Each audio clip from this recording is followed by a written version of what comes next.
3 second.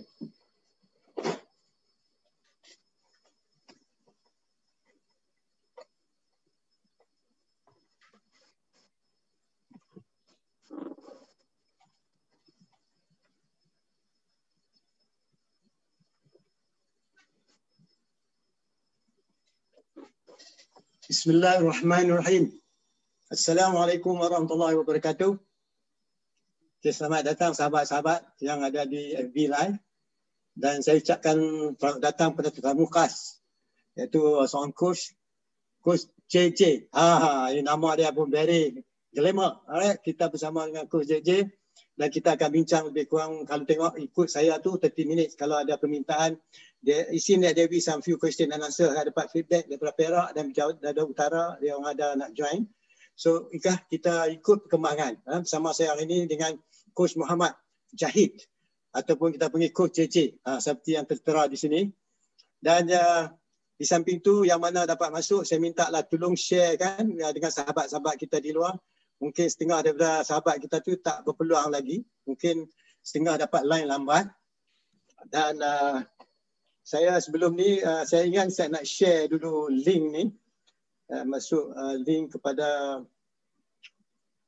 Muhammad Jahid punya link.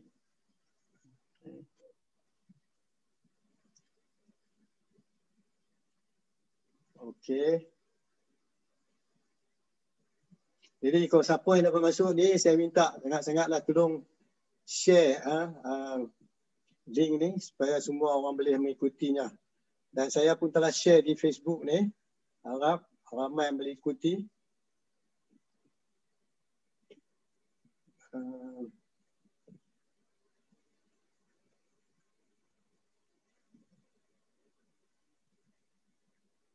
Kita tunggu sementara sahabat-sahabat kita nak masuk. Kita bagi 2-3 second.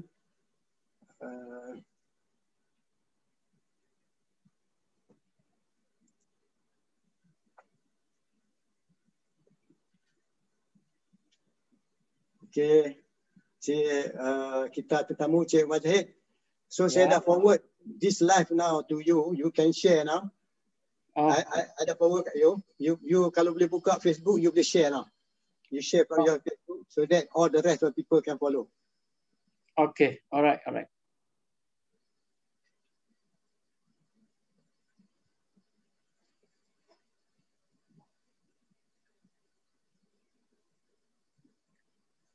Okay.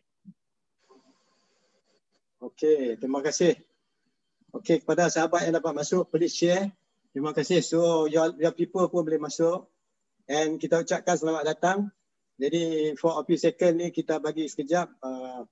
Ada yang minta bantuan. Yang mana dapat masuk minta tolong share, because kalau kesempatan masa dan ada the relevant question yang tanya, insyaAllah kita akan sambung percakapan kita hari ini. Jadi buat permulaan saya ingin ucapkan selamat datang. Selamat hari ini, kita kata selamat menjalankan tugas pagi yang penuh barakah, itu pagi Sabtu. Semalam kita dah menjalankan tugas sembahyang Jumaat, yang mana tempat boleh menjalankan sembahyang Jumaat. Macam tempat kami ni, kami tak boleh nak buat sembahyang Jumaat, hanya AJK saja boleh. Jadi walaupun apa, alhamdulillah, sesuatu yang Allah bagi tu kita terima dengan seadanya, kita tak akan lupa insya-Allah. Alhamdulillah, sebab kita masih hidup, masih bernafas, dapat lagi berjumpa antara satu dengan lain dengan cara hidup yang lain, iaitu mengikut SOP yang telah ditentukan. Jadi tuan-tuan tentu bertanya-tanya, apa tajuk kita nak cakap hari ini? Of course, tentulah kalau saya bersama dengan coach ni, memang kita nak cakap perkara yang berhubung dengan perkembangan coaching semasa. Jadi perkembangan ni, ini bebas, tetapi kita akan menjurus pada spesifik area sekiranya ada terdapat persoalan, soalan clarification question, permintaan dan sebagainya, minta penjelasan. InsyaAllah saya akan menyurus kepada pertanyaan tersebut, maka itu merupakan lebih spesifik. Jadi saya ingin mengucapkan selamat kali kepada sahabat kata, iaitu Coach JJ, Syekh Muhammad Jahid. Syekh, kita panggil Syekh pun boleh, Coach Muhammad Jahid pun boleh. Kita minta tolong seorang-seorang ucapkan selamat datang. Sebelum tu saya nampak sahabat kita, Dr. Khairi daripada Khairi Rahman. Coach Dr. Khairi Abdul Rahman daripada Terengganu. Selamat datang Coach. Thank you for your time. Ini orang kuat-kuat semua ni. Sahabat saya ni lama saya tak jumpa dengan dia. Saya bawa. Sekarang dia dapat masuk. Dan nampak ramai ada mula masuk. Jadi saya kenalkan tuan-tuan perempuan. Dengan sendirinya Coach Muhammad Zahid. Sila Coach Muhammad Zahid. Do some introduction. Take your time. Don't worry because these people are ever ready to listen to your good talk. Sila tuan.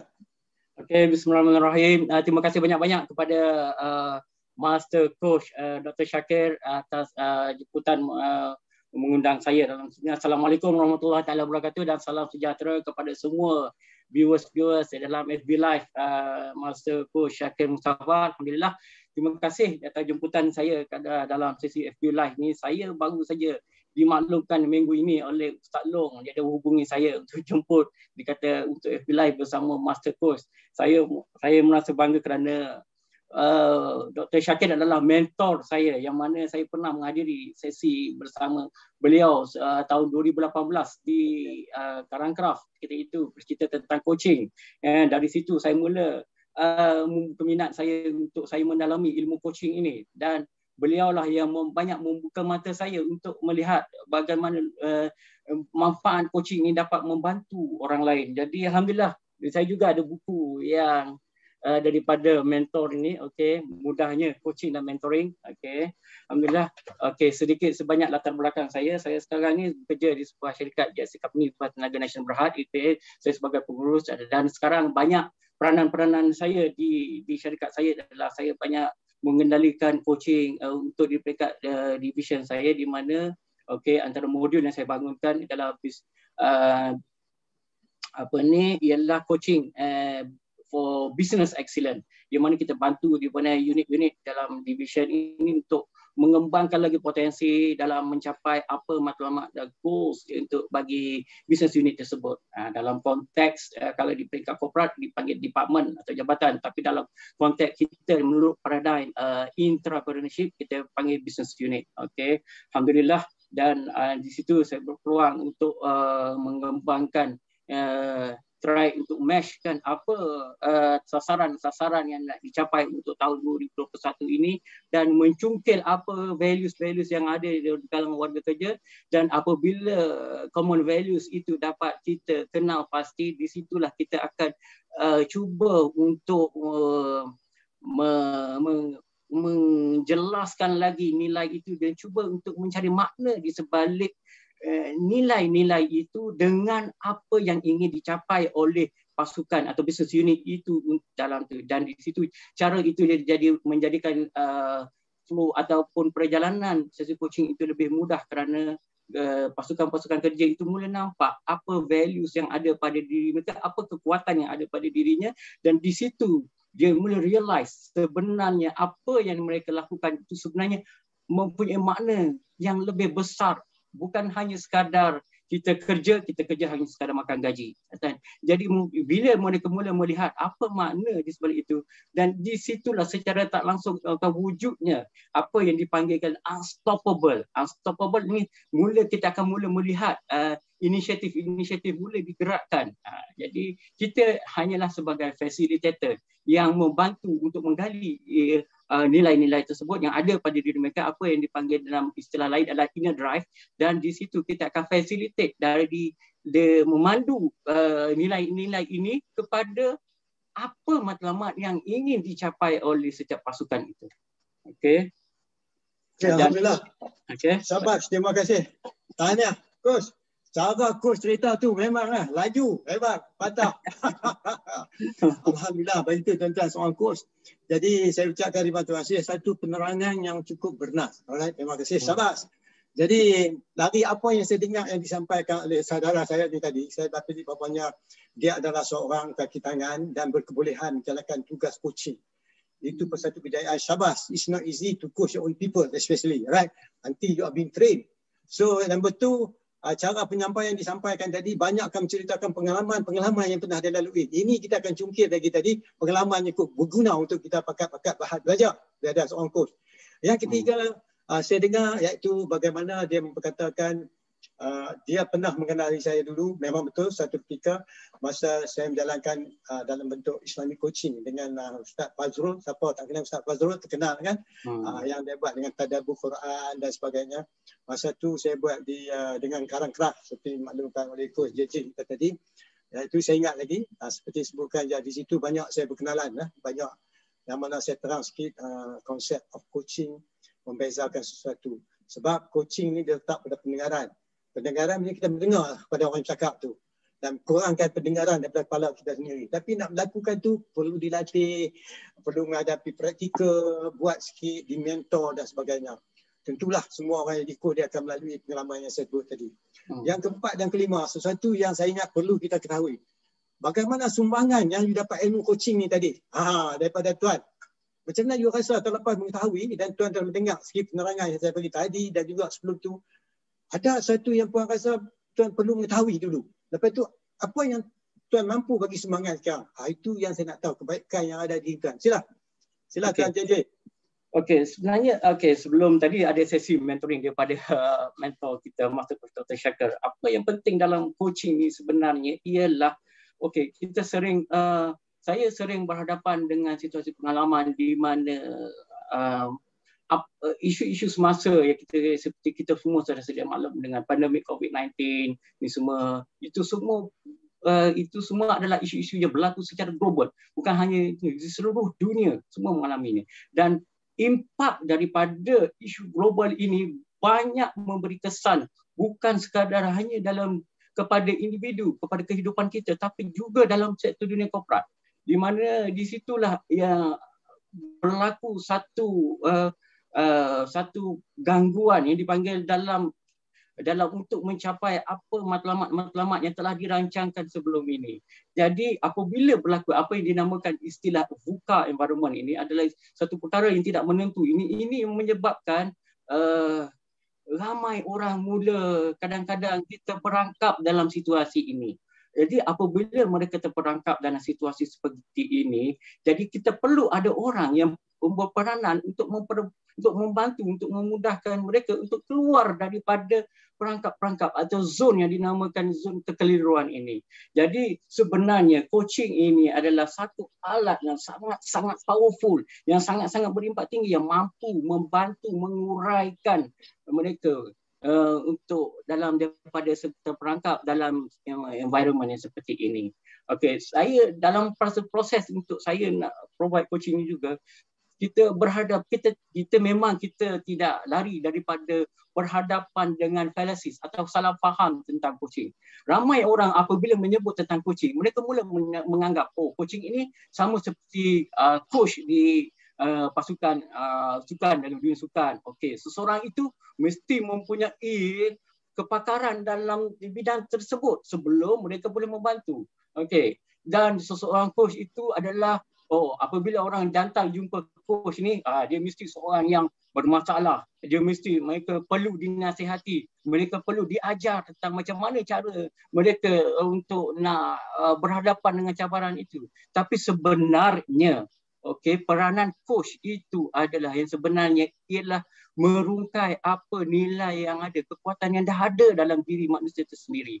Kerana memang secara uniknya setiap manusia ni, tak kira apa bangsa, apa agama sekali, apa kepercayaan pun sekali, sebenarnya kita ni telah diciptakan dengan sebaik-baik kejadian. Laqad khalaqnal insana fi ahsani taqwim. Manusia ini diciptakan sebaik-baik kejadian. Itu yang Allah telah jelaskan dalam Al-Quran. Jadi apakah makna dalam konteks sebaik-baik kejadian ini? Sebenarnya yang dimaksudkan dengan konteks sebaik-baik kejadian ini ialah sebenarnya manusia itu sendiri sudah ada potensi yang sangat hebat dalam diri mereka. Jadi mesti kena ada seorang lain yang membantu untuk mengeluarkan potensi yang hebat itu daripada dirinya. Jadi kena melalui proses-proses yang betul untuk membantu mereka ini untuk keluar daripada situasi tersebut, dan mereka mula melihat apa potensi yang ada, dan daripada itu kita akan membantu mereka untuk mencari makna apa yang di sebaliknya. Dan satu lagi kekeliruan yang daripada pengalaman saya, ramai orang cenderung untuk keliru dalam arti kata mereka keliru dengan apa yang mereka lakukan ini. Sama ada mana perlu pilih, adakah passion ataupun purpose, kan? Kalau kebiasaannya manusia ini dia terperangkap dengan emosi dia sendiri. Apabila mereka terperangkap dengan emosinya sendiri, mereka lebih cenderung untuk membuat keputusan berdasarkan emosinya pada ketika itu. Jadi apabila mereka cenderung untuk membuat keputusan berdasarkan emosi, apa jadi sekiranya pada ketika itu emosinya tak stabil, kecenderungan untuk melakukan keputusan-keputusan yang salah itu akan terjadi. Jadi bayangkan apa yang terjadi sekiranya mereka melakukan keputusan yang salah itu. Mungkin keputusan-keputusan itu mungkin akan lebih memberi kesan kepada mungkin menzalimi orang lain atau menyekat orang lain. Jadi itu yang kita perlu bantu sebagai peranan coach itu, kita perlu bantu supaya orang-orang yang terperangkap dalam situasi seperti ini, kita peranan sebagai coach ini ibarat seperti kata mentor, guru saya untuk makluman saya juga adalah certified coach 3.0 ESQ 3.0 coaching, dan mengikut kepada guru-guru saya, Coach Huda dan Coach Arif dan juga Dr. Ari Ginanjar sebagai mentor dan guru saya ini, dia kata coaching ialah orang yang kita bantu dalam coaching session. Coaching ini ibarat dia datang dengan rambut yang berserabut.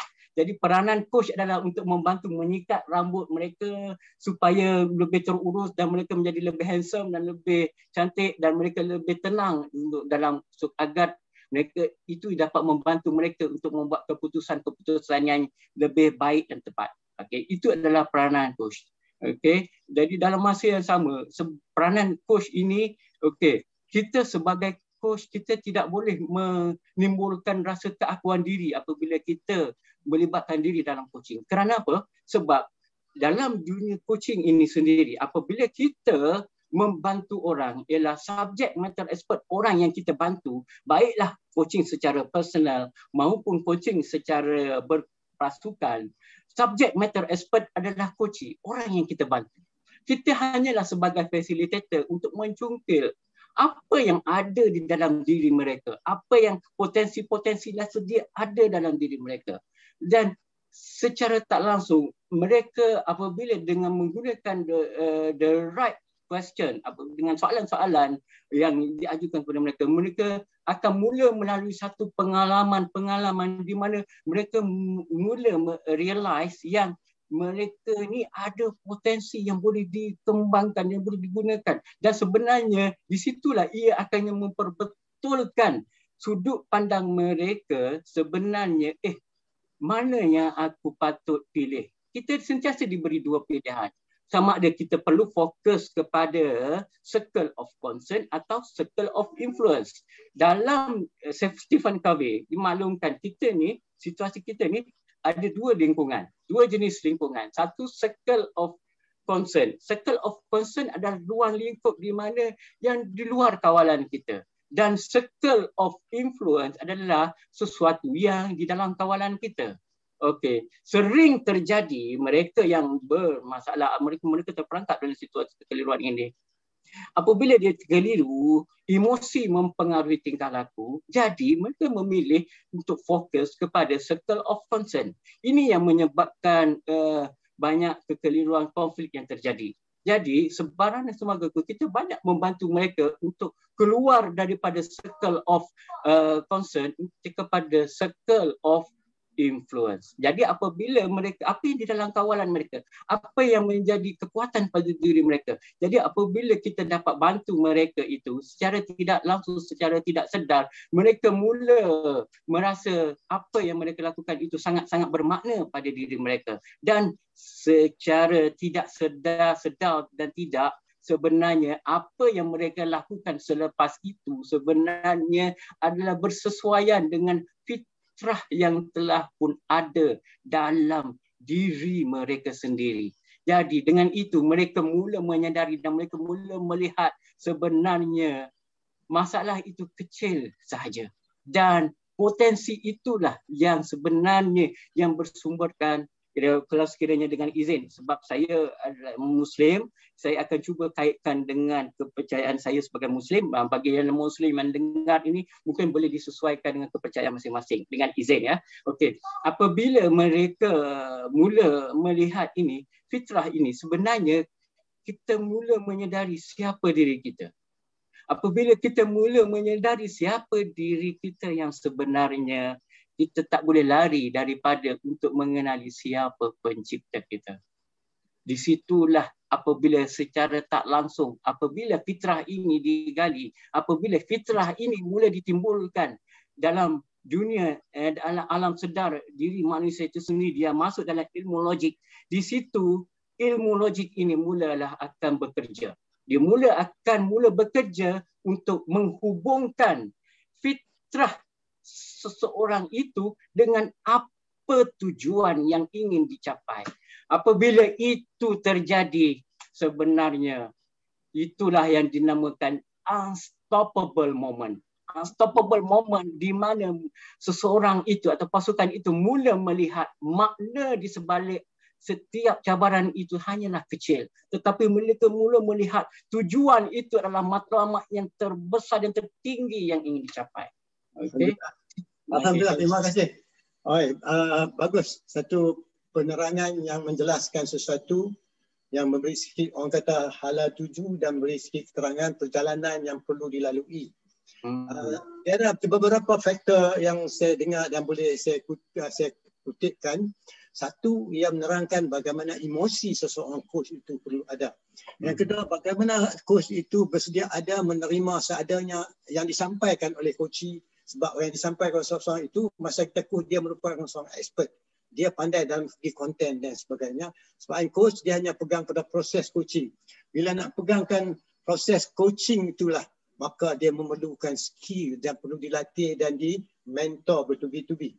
Dan bila percakapan yang disampaikan tadi, yang sahabat kita, coach kita sebut, dia ada dua elemen. Kebanyakan orang kata kita mendengar apa yang dia cakap. Tetapi pendengaran yang terdengar, apa yang disampaikan oleh coach kita tadi, dua. Satu, dia menceritakan sesuatu yang dikatakan menggunakan kognitif, pemikiran. Bagaimana dia mengupaskan macam mana keputusan, decision yang perlu dibuat, berteraskan kemampuan boleh seseorang. Itu bertak kata kemampuan pemikiran atau kita kata kognitif. Tetapi ada satu lagi elemen, kebanyakan orang tak dapat dijelaskan dengan terang dan nyata, iaitu social emotional. Kalau tuan-tuan dapat melihat bagaimana penyampaian yang disampaikan oleh coach kita tadi, dia terlalu banyak maklumat yang dia disampaikan. Bukan sahaja dalam bentuk penyampaian, what is not being said, sesuatu yang terang tapi dia tak terang, tapi nyata apa kita ada sesuatu yang tersirat dan tersembunyi. Maka di situ yang kita katakan terletak pada social emotional, iaitu dia menceritakan hubung kait antara dia dengan orang belajar, antara dia dengan guru dia, antara dia dengan partisipan yang dia lalui dan sebagainya. Jadi di sinilah yang mana later on saya akan bagi sikit penambahan apa yang disampaikan oleh sahabat kita ni. Tetapi sekiranya tuan-tuan dan puan-puan di sana ada apa-apa soalan yang ingin bertanya, sila, saya jangan malu, you can ask, we open anything that we will answer within the means. Tapi saya tak akan menjawab melebihi daripada apa yang diperlukan. Yang keempat, apa yang disampaikan oleh coach kita tadi, bahawa sesuatu yang dia lalui, dia pun rasa dia mesti mencari jalan, mesti dia meningkat lagi usaha dia. Sebab kita berhadapan dengan zaman dengan 4.0. Kita berhadapan yang banyak zaman era sosial. Kita berhadapan banyak menggunakan automation. Daripada automation tu terbitnya jadi gig economy. Banyak orang boleh bekerja dalam satu orang tu boleh kerja 5-6 jenis pekerjaan. Kalau zaman dulu pekerja seumur hidup dalam satu organisasi, sekarang ni dia boleh kerja sekali 4-5 company dia boleh buat. Yang satu lagi juga oleh sebab apa yang berlaku sekarang ni, kebanyakan manusia menggunakan algoritma, menggunakan komputer. Macam saya ni menggunakan komputer. Jadi bila kita gunakan alat-alat macam ni dan kita ada artificial intelligence, kadang-kadang manusia lupa bahawa dia tu manusia. Sebab kita terlampau sangat berpegang pada instrumen. Jadi situlah kita memerlukan didik yang dipanggil social emotional. Sebab dalam coaching dia ada etika. Jadi sesi lain pula nanti cakap etika. Etika ni perlu dilatih. Selepas tu dan dibimbing. Sebab etika tu bukan datang yang tersendiri. Ada setengah etika dia panggil constitutive relationship. Yang mana bila macam orang nak kahwin, bila dia ijab kabul saja, sistem-sistem penghidupan sebagai orang Islam dalam suri rumah tangga dah pun perlu wujud. Wujud benda tu sebelum lagi kita kahwin. Tapi bila kita kahwin, kita tertakluk pada suasana yang demikian. Begitu juga seorang coach. Apabila dia coach, maka dia tertakluk kepada cara dia coach, tertakluk kemampuan pendengaran dia, tertakluk kepada kebolehan dia mengolah bahasa pertanyaan mengikut kemampuan penerimaan makna yang dipegang oleh seorang coach. Jadi sikit lagi saya minta sikit penjelasan daripada coach JJ. Sikit pengalaman. kat mana yang Puan JJ rasa ada satu berlaku, orang kata turning point menyebabkan dia terfikir, oh ada sesuatu baru saya tahu, dulu saya tak tahu. So setakat yang kita bincang sekarang ni, apa yang Coach JJ nampak? Sesuatu yang I need to know more. You bagi kupasan sikit, kalau boleh you boleh relate pada sikit pengalaman yang you pernah lalui. Sila kita Coach JJ. Okey, sebenarnya sepanjang saya penglibatan saya dalam dunia coaching, benda yang satu turning point saya ialah apabila kita menjadi coach ialah sebenarnya soalan kebolehan seseorang coach itu untuk bertanya soalan-soalan yang tepat pada waktunya adalah itu sangat penting. Maksudnya semasa sesi coaching itu sedang berlangsung, kita sebenarnya sebagai coach kita menjadi a good listener. Kenapa? Sebagai active listening. Sebab yang paling penting dalam sesi coaching ialah apa yang dituturkan oleh coaching itu sendiri yang akan menjadi input untuk coach untuk bertanya, untuk construct new question untuk seterusnya. Sebab dalam konteks coaching session, kita adalah driver. Walaupun kita driver, tapi kita membantu mereka. Dunia coaching kita hanya membantu dia. Jadi hidayah bukan milik kita, hidayah milik Allah. Tapi kita hanya membantu, mempermudahkan caranya melalui soalan-soalan itu. Jadi betapa pentingnya kita untuk dalam kebijaksanaan kita dan menggunakan diri pendengaran ini supaya kita dapat menggali apa sebenarnya keinginan dia yang sebenarnya yang menyebabkan dia ingin dibantu itu. Jadi kita dari situ kita sentiasa akan mencari jalan untuk connect, untuk membantu coaching itu sendiri untuk dalam mencari makna di sebalik apa yang ingin dia capai sebenarnya. Jadi secara dasarnya sebenarnya kita bukannya bertanya soalan-soalan tentang apa yang menyebabkan emosi dia tidak stabil, tetapi kita membantu coaching itu untuk mereka keluar daripada situasi emosi tidak stabil kepada emosi yang lebih terurus. Kerana dalam apa yang kita ingin lakukan sebenarnya, kita sentiasa accept the fact, iaitu menerima hakikat bahawasanya emosi mempengaruhi tingkah laku. Oleh itu sebenarnya bagaimana kita nak dan emosi ini sendiri ialah sebenarnya secara sama ada kita sedar atau tak sedar, semuanya bersumberkan dengan fitrah diri kita sendiri.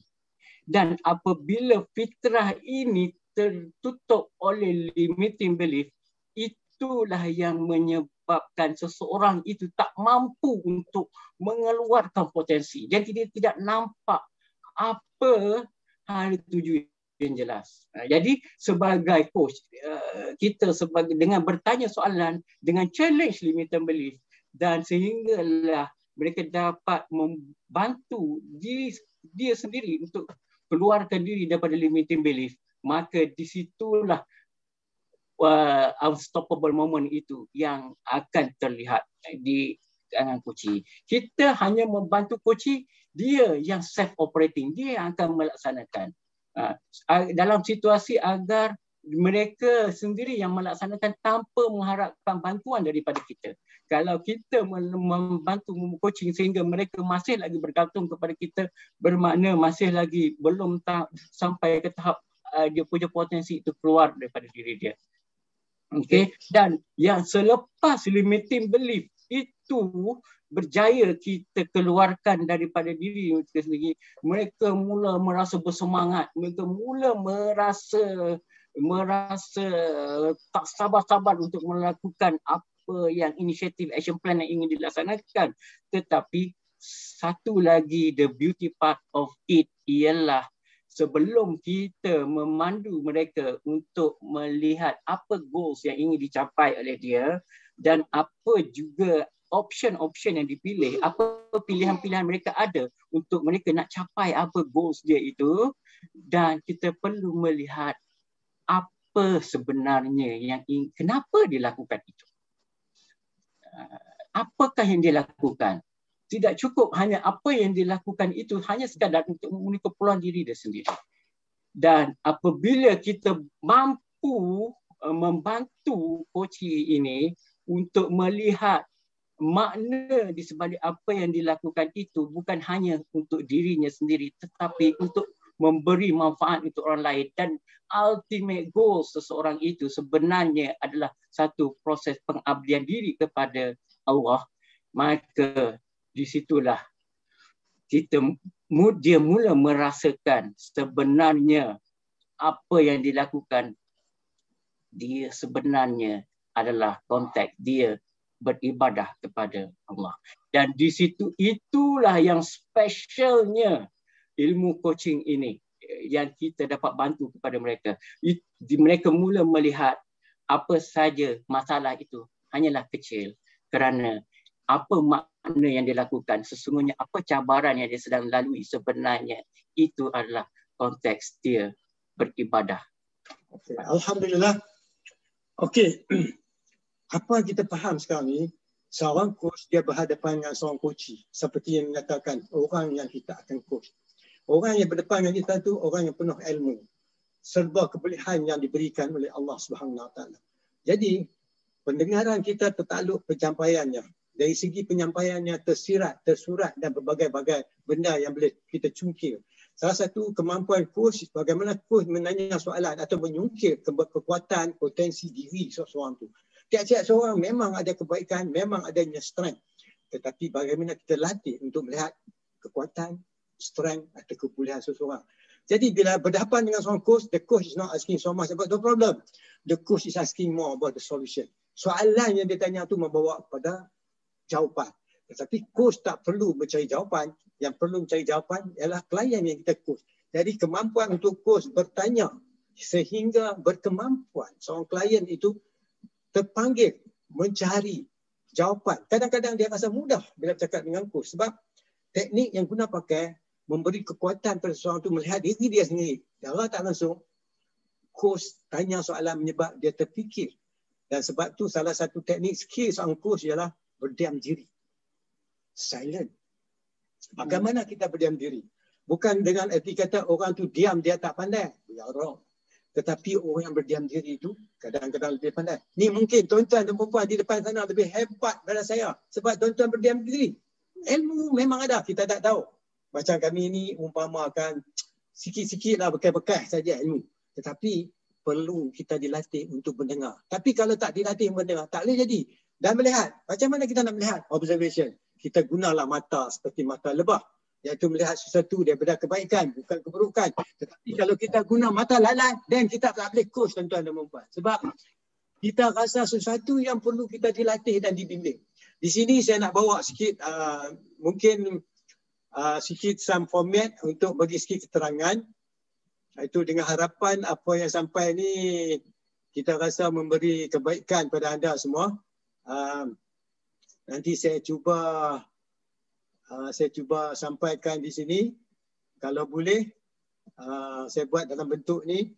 Mudah-mudahan kita rasa apa yang kita cakap sini ada sikit penambahan nilai. Saya ingin share pada tuan-tuan iaitu sudut bagaimana kita melihat sesuatu dalam sudut perkembangan diri kita. Alright. Okay, kadang-kadang bila kita coach seseorang tu dia berlaku transformation pada diri dia. Transformasi pada diri dia. Sini saya nak bagi buka sikit ni supaya sahabat boleh melihat. Okay. Apa yang saya nak sampaikan di sini. Saya harap tuan-tuan boleh nampak. Alright. Kadang-kadang berlaku transformasi diri bila kita coach seseorang. Apa dimaksudkan transformasi diri? Sesuatu yang dia tak sangka ada pada dia, dia dengan sendirinya akan mencari dan dapat melihat sesuatu daripada sudut kebaikan. Boleh nampak coach? Ya, nampak jelas. Okey. Itu apa dimaksudkan transformasi diri? Selalunya kalau kita melihat daripada sudut yang saya tunjuk kepada tuan-tuan dan puan-puan ini, transformasi itu memang ada pada diri kita, iaitu perubahan. Pertama sekali transformasi berlaku bukan fizikal, bukan rumah besar, bukan kereta besar, perubahan cara kita berfikir. Daripada negatif kepada more to positif. Itu merupakan salah satu dia. Tapi bagaimana benda itu berlaku? Dia terletak kepada beberapa faktor. Okey. Satu sebenarnya dia letak itu pada kemampuan kita ataupun dia kata capability. Di mana letak capability? Kalau tuan-tuan tengok di Rajah ini, dia duduk di bawah sekali. Capability. Dia tu Allah bagi kita semua dah complete. Di dunia hingga akhirat. Everything. Sebab tu kalau kita susah ke senang, kita masih lagi kena mengucap Alhamdulillah. Sebab Allah bagi semua kepada kita. Cuma sama ada blind spot ataupun tidak. Capability itu, dia bukan saja terletak pada cara kita berfikir, bukan saja kemampuan berfikir, tetapi terletak juga pada sifat, perasaan, kebolehan kita mengendalikan sesuatu. Sebab kalau kita boleh berfikir tapi dalaman kita tak mampu melaksanakan, sebab tu setengah orang yang kita coach dia tak boleh nak buat. Sebab sesuatu yang kita sampai tu tak equivalent, tak bersamaan dengan kemampuan dia. Kemampuan emosi dia. Emosi macam mana? Bukan kira menangis, sedih, tidak. Iaitu kekuatan dalaman, iaitu dikata resilient ataupun orang kata bila jatuh naik. Umpama kalau kita kayuh basikal, kita jatuh, luka, menangis. Baik esok kita kayuh lagi. Mengapa kita stop? Because inside of us, the excitement dapat mengayuh basikal, satu kejayaan. So, bapaknya dua elemen. Sebab tu ditulis bawah tu C, D, cognitive. E, D, emotional development. Kedua-dua ni disambungkan. Saya bagi misalan. Setengah orang jawapan banyaknya kognitif. Apa dia kognitif? Elemen of logic. Misalan, bila kita start kereta, kita tekan minyak, kita berjalan. Bila kita nampak lampu merah apa berlaku? Kita stop. Apa maknanya? Kita menggunakan fikiran. Kita menggunakan logik. Merah, berhenti.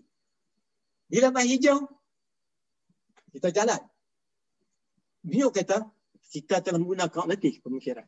Tetapi di mana letaknya menggunakan social emotional, perasaan? Oh, hari ini saya ada meeting dengan Master Coach. Meeting dengan saya itu merupakan social emotional. Social emotional ni, selagi saya tak sampai ke, kita mandu kereta tak sampai bertemu dengan saya, social emotional kita belum dipenuhi lagi. Tetapi bila kita bawa kereta, tiba-tiba jalan jam. Apa berlaku? Kita punya perasaan berubah. Ini, kita takut terlambat dan sebagainya. Kita pun cuba mencari jalan shortcut. Maka di sini kita guna banyakkan emotional. Bukan lagi kognitif. Kognitif ada tapi dia tak kemampuan. Yang kontrol kita punya kognitif ialah perasaan. That's why coach must be able sometimes the person is talking cognitive ataupun social emotional. Sebab tu soalan dia kena relevan, berpatutan dengan diri dia. Maka di sini dia diawasi oleh emotion. Bukan lagi kognitif. Bukan kata dia tak boleh berfikir, boleh. Tetapi emosi mengambil alih. Begitulah kadang-kadang kita bercakap, bertemu dengan usahawan. Especially kalau kita coach orang-orang yang high level dan sebagainya. Banyak perlu kita ketahui. Tetapi apabila dia sampai, maka dia achieve dua matlamat. Iaitu social emotional dia. Sebab dia telah bertemu dengan orang yang dia jumpa dan bincang. Yang kedua, dia menggunakan fikiran atau kognitif mencari jalan untuk sampai on time. Itu yang katakan dua elemen yang dicantumkan jadi satu. Tapi banyak orang kata pemikiran saja. Apa dia pemikiran itu sendiri adalah digabungkan dengan perasaan. Yang kedua dia panggil capacity. Capacity ni kata sesuatu ruang lingkup ataupun kita diberi KPI. Okey, kita bagi sesuatu mengikut keperluan tugasan yang kita bagi. Maka kita buat sesuatu mengikut apa yang diberi. Tetapi sekiranya emosi kita dan kognitif kita boleh mengatasi kapasiti ni, maka tidak bimbang. Dia akan buat tanpa ada masalah. Macam orang minat bola. Bangun 3 pagi pun boleh. Minum bola, makan bola. Sebab sesuatu yang dia buat mengikut kemampuan diri dia. Maka di situ the drive dia higher than normal. Sebab tu kapasiti tu bagi macam apa tak ada masalah. Tetapi kalau capability dia tadi tak boleh melayan kapasiti ni tadi, itu sebabnya bila kita coach orang tak sampai ke tahap tu, dia tak buat. Sebab apabila dia melalui kapasiti tadi, maka dia dapatlah satu kompetensi. Kompetensi ini, lahir dia ialah daripada capability yang kita ada tadi. Sampai itu coach, dia menyentuh capability tanpa disedari. Ini elemen yang kita guna coaching orang-orang yang tertentu, orang biasa pun guna. Sebab kita tak perlu cakap lama. Sekejap saja. Sebab benda tu menyentuh kedua elemen kita manusia. Kita ada roh, perasaan dan kita ada jasad dan fizikal. Jadi terlalu banyak pakai kognitif, kita kurang pasal social emotional, yang tu jadi bengis dan sebagainya. Jadi kalau tuan-tuan tengok, rupanya nak bagi orang tu tingkatkan kapasiti, kita perlu mendengar dia punya capability. Kita nak meningkatkan dia capai KPI dia, kita perlu mengetahui dia punya kognitif dan social emotional. Inilah satu elemen yang saya tunjukkan. Begitu juga, siapakah mereka yang menggunakan ini? Kita melihat dari sini. Ini kita study about human. Daripada kecil sampai dewasa, kita melalui proses pembesaran. Kalau tuan-tuan tengok, kita jadi stage 2 tu, mula-mula kita dilahirkan terlepas budak-budak ikut perasaan. Stage 2 kita buat satu yang kita suka. Sampai tu budak-budak, kalau dia nak satu, they don't care. He wants it. Tapi bukan budak-budak, orang dewasa apa dah. I want it, I don't care. So dia tak peduli dia ambil kasut orang cuy, dia tak rasa apa-apa sebab I want it. Satu keperluan diri dia. Sampai dia matang sikit, dia pergi peringkat ketiga. Ada dependent. Oh, dia boleh tahu pasal apa tak bagus dan sebagainya. Sebab dia kata, oh kalau saya buat dia ni, dia tu susah hati. Jadi perkembangan ni ada laku pada stage biasa coaching ialah orang antara 2 dan 3 ni saja. Sifat-sifat dia macam ni saja. Hak lebih tu difficult for you to coach. You need to be trained because the way they speak menzahirkan diri dia. Sebab tu seseorang cakap kita tetap apa yang disampaikan. Kita boleh tahu physical maturity, kematangan seorang. Physical kita tahu macam mana. Orang lelaki dia mimpi, balak dia. Orang perempuan by height. Tetapi pemikiran, how do you know? We do not know. How to know? By listening to the way they speak. The way they speak menggambarkan at what stage they are having in the social, emotional dan kognitif. Saya sekadar menceritakan. Sebab tu perlunya pendengaran. Perkataan adalah dia kata internally generated mirage. Perkataan lahir pada jiwa. Keluar pada mulut. Itu kata perkataan. Sebab tu kita dipertanggungjawabkan apa yang kita perkatakan. Coach, be careful of your construction of your question. Sebab cara kita bertanya menyebabkan berlaku gundah gulana. Salah satu syarat coaching, you shouldn't ask question that can cause harm kepada klien. Coach tak akan tanya soalan yang menyebabkan coaching merasa resah dan sebagainya. Nak mengurangkan tu perlu dilatih dan dibimbing. Dan stage yang keempat ni, tak payah kita cerita. Ini CEO ke atas.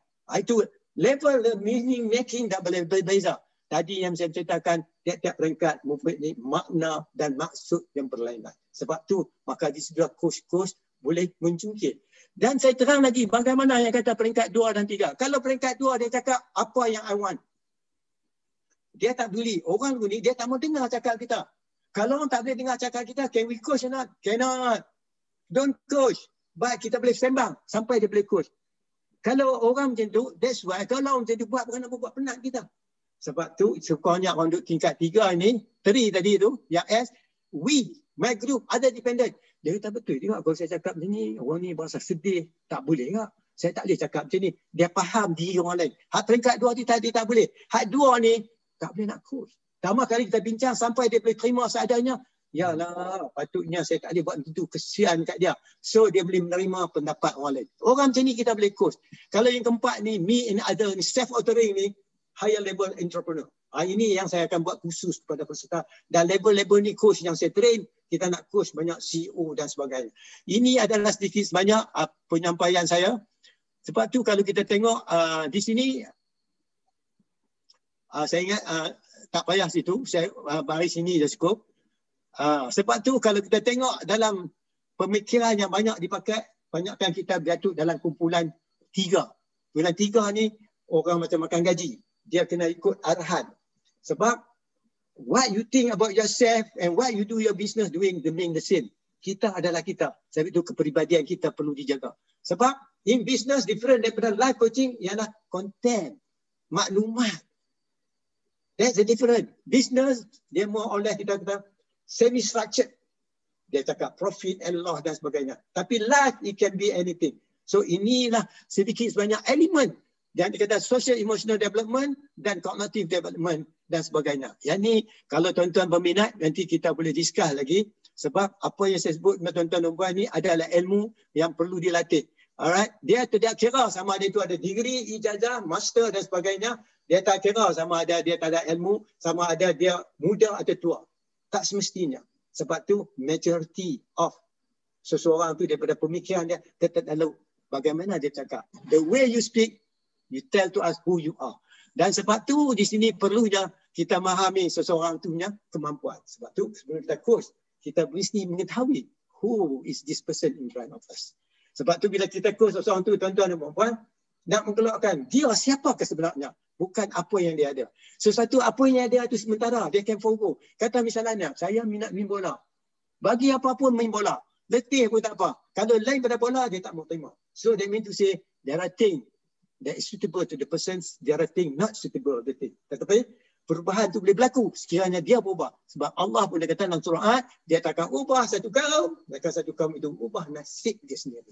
Okey, inilah sedikit contoh yang saya ingin sampaikan daripada perkembangan yang disampaikan oleh kita yang Coach JJ tadi.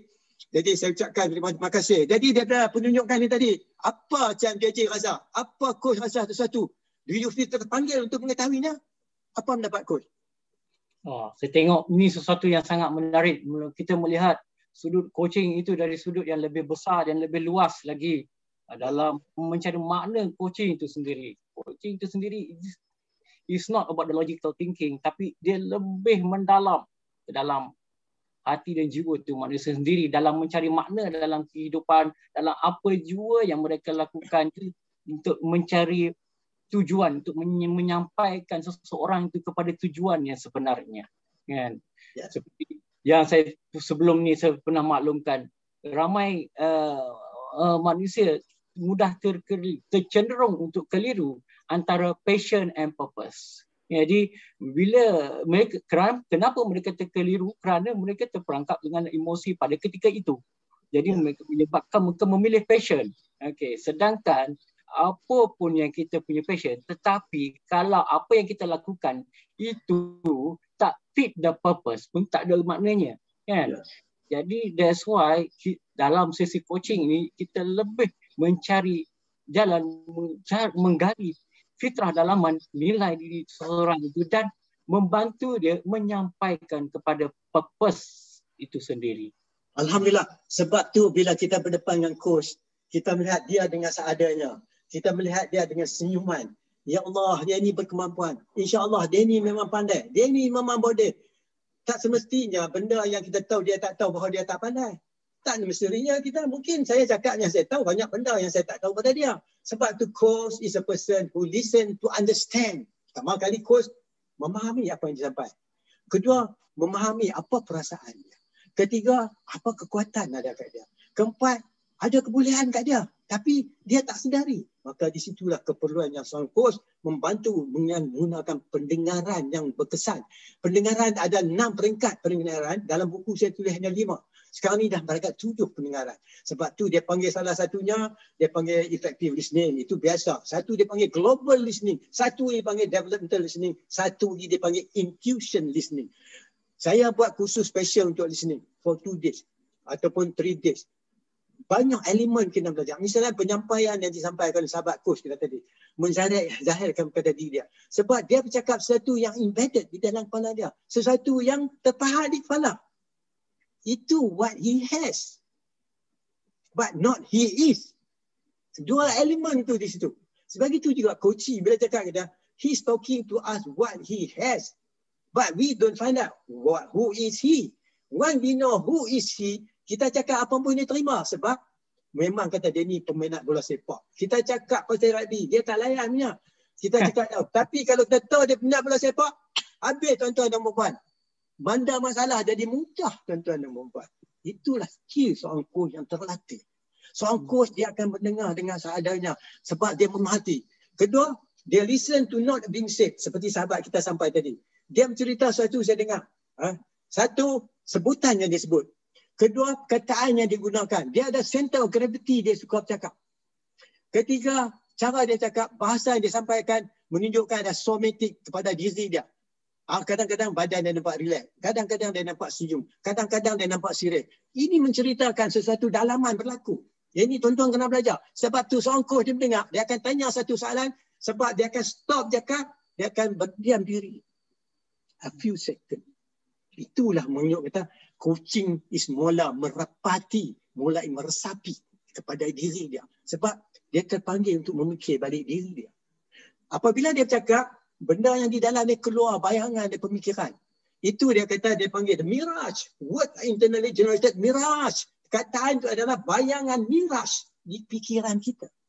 Tetapi kalau tidak ada mirage, tidak ada bayangan di kepalanya, dia lose word. Dia tak kerti nak cari. Tak boleh nak sebut. Saya faham. Tapi saya nak sebut. That's the reason why. Because. So we ask him sampai kita tanya, sukses. Banyak kata, kita tanya, sukses tu bentuk macam mana? Dia jawab, rasa macam mana bila sukses? Tetapi kalau mudah dia jawab, lagi mudah. Kadang-kadang dia kena fikir. Sebab dia tidak pernah mengeksplorasi benda tu. Sebab tu coach kena explore all those elements. So Jamal, coach, how do you find today punya discussion? So Jamal, sila. Very great. I learned a lot from you, mentor. You sifu yang dah lama macam saya, baru lagi dalam dunia ni kan. Terima kasih banyak. I appreciate so much. Tapi memang Tuhan berkembang kuat. Ya, alhamdulillah. Okey, sekarang ni kita melihat ada ramai peserta ada sini. Sekiranya tuan-tuan dan puan-puan ingin bertanya, terima kasih kepada Cik Abdul Aziz Adnan. Ini orang ni kaunselor ni, TMB-nya kaunselor ke?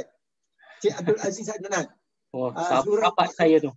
Ya, Zulaiti Alias, Cik Umar Mokhtar, Ganesh Barapan, thank you also. Cik Samsul. Samsul ni adalah seorang coach. Ada apa-apa soalan Cik Samsul yang ingin tanya kepada saya ataupun coach Jamil? So saya ucapkan terima kasih yang sudi datang. Raizal Hakim masuk datang. Terima kasih. Dia kata Rozana terbaik. Rozana memang terbaik. Lagi satu Raizal Hakim dan juga Mat Najib is watching. I don't know, maybe it's from TMB. Dan CM Yasir Maya is watching. So now I open for question. If you have any question to ask, especially I tunjuk kat you the graph tu, it is an exclusive right. It is the one that you got to be trained in order to use that one. Dan saya ucapkan terima kasih kepada Dr. Khairi. Dr. Khairi, sahabat saya daripada Kuala Terengganu, seorang pensyarah dan juga seorang coach. Dan saya dapati kalau Coach Samsul ingin bertanya, sila. Kita open for you. Kita ada lagi 10 minutes or so. Kalau berminat, sila kemukakan. If please you say it is good, valuable, please share. Like and share. And benda ni akan saya masuk ke dalam YouTube. Tuan-tuan boleh ikuti YouTube saya, saya cakap lebih kurang, even Cik Jamil boleh tengok, Cik Wahid Jamil boleh ikut. Saya punya YouTube, Shakir Mustafa, Master Development, Master Course, ada lebih 110 topik yang relevan dengan coaching, yang relevan kepada keusahawanan. Jadi, kalau apa-apa soalan ada, saya tak tahu sama Cik Adlan ada soalan atau tidak, saya tak melihat di sini. Dan Cik Fazli Iskandar also watching. So kalau ada apa-apa soalan, okey, untuk pada time being, ada apa-apa soalan? Coach, kalau coach rasa nak tanya kepada saya. Okey, sebelum tu saya baca soalan. Ada soalan daripada Cik Samsul. Cik Samsul tanya, yang mencabar ialah kesedaran seseorang bahawa ia perlu meningkatkan dirinya. Yang penting ialah kesedaran coach sendiri bahawa dirinya perlu meningkat daripada masa ke masa. Betul, sebab tu coach, you kena learn and relearn. Sebab manusia makin pandai. So teknik yang saya tunjuk tadi, developmental coaching ni, yang saya tunjuk kepada Coach JJ dan tuan-tuan tu, perlu dipelajari. Kalau tuan-tuan dapat ilmu ni, insya-Allah kita sama-sama usaha nak coach orang-orang yang lebih tinggi. Bukan dengan mendengar itulah, maka kita mendengar. Pendengaran adalah satu tool yang tak ternilai Allah. Subhanallah bagi kita. Subhanallah. Cukup tinggi sebab masa ibu kita mengandung, anak di dalam perut boleh mendengar. Bila kita keluar di dunia, baru dia buka mata. Tetapi di dunia, di zaman perut ibu dia, ialah pendengaran. Sebab tu dia kata, kalau tak tahu, diam. Jangan reka-reka. Duk tanya tak tentu halah. Kedua, diam. Memahami sesuatu. Ketiga, iqra', bacalah. Baca, lihat sesuatu keseluruhannya. Jadi kita kupas balik. Walau apa mana keadaan, konten, dia punya konteks, situation, ayat tu bagaimana. Begitu juga orang cakap dengan kita. Macam mana dia cakap, suasana macam mana. Macam tadi ni, coach kita mencerita sesuatu. Walaupun dia cerita benda yang telah berlalu, tetapi saya melihat bukan benda yang berlalu. Benda yang disebut saya, dia baru just construct the meaning right now and here. Bukan dulu, sekarang. Sebab cara dia bercerita tertakluk keadaan diri dia, suasana dia, dengan siapa dia bercakap. Sebenarnya, apa yang Tuan cerita tadi, seumpamakan benda tu sedang bermain-main di pemikiran dan pandangan anda. Serta input yang diberi oleh Coach JJ tadi tidak disebut, tetapi disebut di sini. Sebab dia telah mencipta sesuatu mengikut keadaan dan makna semasa yang ada di fikirannya. Betul tak Coach JJ? Alhamdulillah, benar tepat sekali. Betul, Alhamdulillah. So, okey, kita Cik Samsul, saya akan jawab soalan Cik Samsul tadi. Sebab tu Coach kena belajar lagi. Dan kedua, sebab manusia makin pandai. Saya nak tanya, coach JJ, you boleh coach saintis tak? Kalau Dia saintis, sebenarnya coach siapa saja. Dia sebenarnya seperti yang saya telah maklumkan sebelum ini, kita tak perlu pun mahir tentang tu. Sebab betul. apabila kita meng-coaching orang, mereka the subject matter expert adalah klien atau coach itu sendiri. Kita hanya menggali potensi yang ada pada diri mereka sehingga muncul, sehingga terkeluar dan connect dengan apa tujuan yang ingin dicapai. Ya, tetapi kita kena dengar cara penyampaian dia. Pendengaran Cara kita. penyampaian dia tu menilaikan tahap mana dia punya meaning making, tahap mana dia punya sense making. Banyak orang fikir hanya sense making, meaning making tak faham. Bila tidak mengerti meaning making, itu yang dia termenung. Dia kata, macam mana ni? So actually we have to understand from his point of view, his meaning making. Okay, ada apa soalan you nak tanya tadi, Cik Samsul? Cik JJ, Coach JJ, sila. Now your time pula to ask saya. Okey, saya nak tanya, dalam konteks dunia sekarang ni, bagaimana untuk kita cara yang paling efektif untuk create awareness atau salah faham tentang coaching itu sendiri? Sebab saya lihat dalam konteks di Malaysia ini, mungkinlah di Malaysia kan, saya tengok ramai lagi orang salah faham melihat coaching itu sendiri, mereka expect coach ini sebagai mentor mereka. Jadi bagaimana, apakah cara yang lebih efektif untuk mengubah paradigma orang supaya melihat coach dari sudut yang berbeza yang sesuai dengan peranan coach itu sendiri? Alhamdulillah. Soalan tu very relevant. Memang. Ibu setengah HR tu tak clear. Pasal setengah HR betul. Tak clear about coaching. Alright, I know that. You check. There are very good. They know very well. But some are not that. Some of them say we don't need all this coaching. Okay, berbalik pada macam mana nak bagi awareness. Alright? Dia ada beberapa pendekatan yang saya boleh bagi. Satu pendekatan kalau kita cakap seseorang tu nak bagi awareness dengan coaching tu, kalau one to one, cara dia lain. Kalau in a group, macam kita buat training, is different. Okay. Kalau one in one, bila seseorang tu cakap sesuatu, kita mesti first fully aware about that person before we can create any awareness for him. Kita dulu kena aware. Apa yang dia boleh, apa yang dia tak boleh, apa penyampaian bagi dia mudah. Dia kata dia cakap satu, dia tanya center of gravity. Sesuatu yang cakap cukup clear. Tapi setengah bahagian dia cakap tak clear. Jadi kita clearkan dia dulu. Okay, nak bagi awareness kepada orang ramai. Apa dia coaching? Senang saja.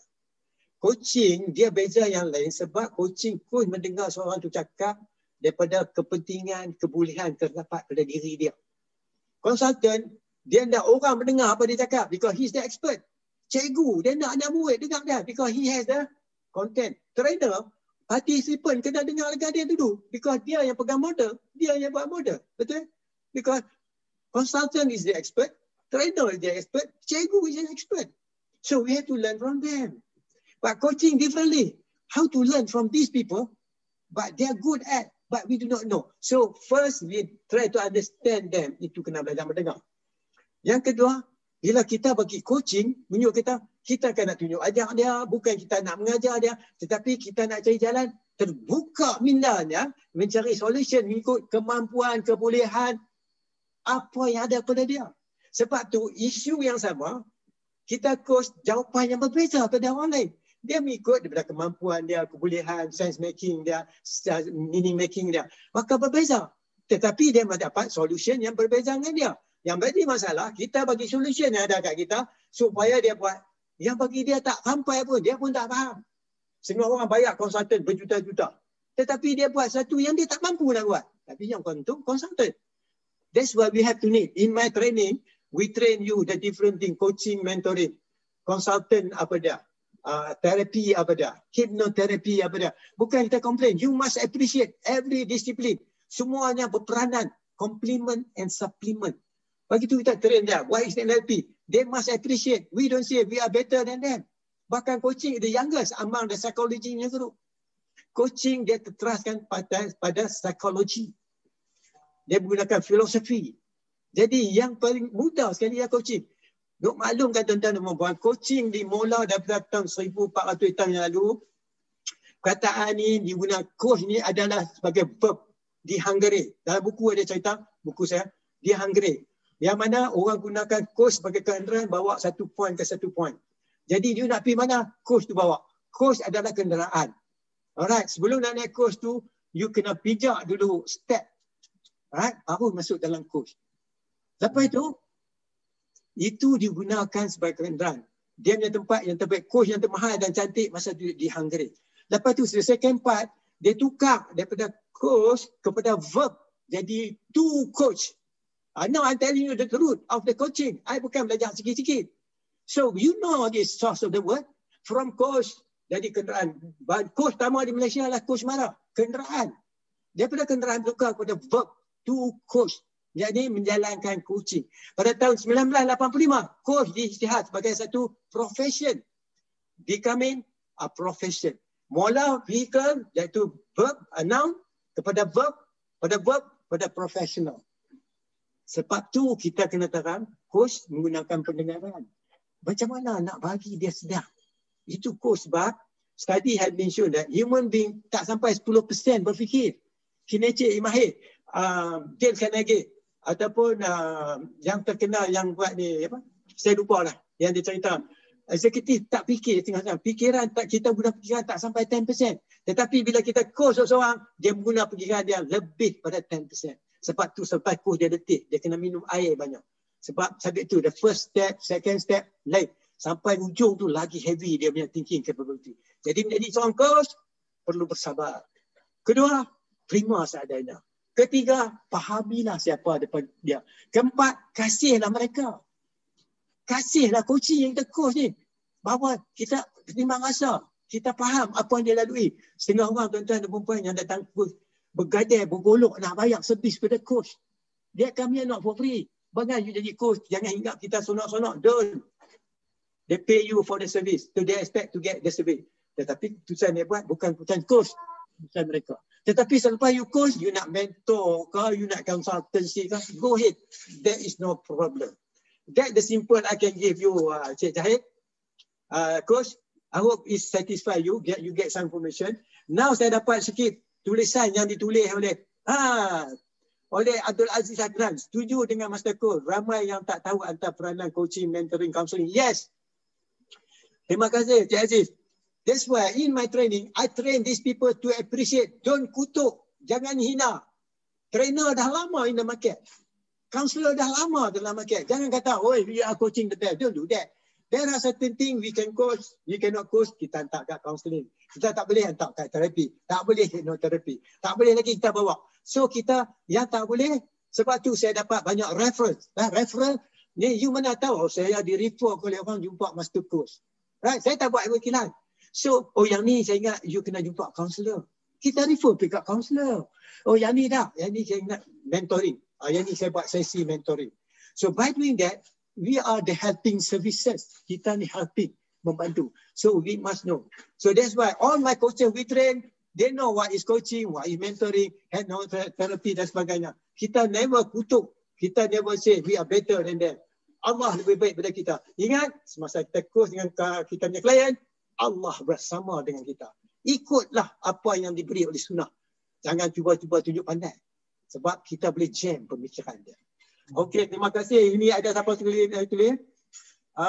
Okay. Anything you want to comment now? After listening to all this, what is the intake for you, Coach Dave? Sebenarnya, antara perkara penting dalam coaching, sebenarnya yang paling penting sekali adalah unlearn and relearn. Bila mana semakin ramai kita coaching, sebenarnya kita banyak belajar daripada klien kita. Kita banyak belajar daripada coaching sebenarnya. Kalau kita dan sebenarnya dalam konteks kita sebagai coach ni, kita kena menghilangkan keakuan diri kita. Siapa kita, hebat mana kita, banyak pengalaman kita, banyak pengetahuan yang kita ada. Kerana apabila coaching berjalan, sesi coaching berjalan, coaching itu adalah the subject matter expert. Yang itulah kita perlukan right skill untuk bagaimana nak menggali apa values, kekuatan pada dia. Yes. Betul. Sebab tu kita akan, kalau belajar saya akan terang apa yang coach buat, apa terapi buat, apa counselling buat. What they do, they listen. Tapi dia semua dalam the same route. Sebab tu kita ingat kita orang Islam, kita kena belajar Islam, faham Islam, baru kita coach orang. Kalau kita kurang faham Islam, kita coach orang, kita ingat kita guna otak. Tak betul tuan-tuan dan membuat.